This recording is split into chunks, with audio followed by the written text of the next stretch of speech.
Sono iniziati i lavori di messa in sicurezza del canale scolmatore qui in quartiere Pertini, dove lo scorso ottobre un bimbo di 4 anni ha perso la vita.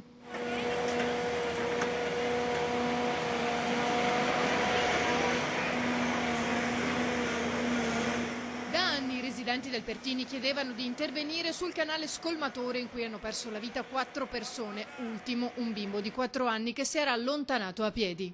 Come comitato di quartiere ci siamo attivati da subito per trovare delle soluzioni che mettano in sicurezza questo canale, perché non debba succedere più fatti di questo genere. Penso che per il prossimo mese sia terminato il tutto e finalmente potremo passeggiare in sicurezza.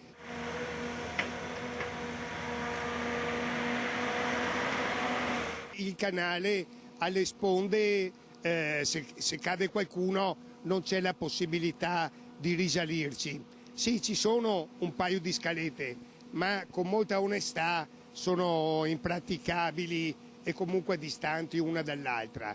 Qui serve invece risistemare, come vedete alle mie spalle stanno sistemando l'argine, e poi da quello mettere una rete che impedisca chi ci passa vicino di finirci dentro il canale.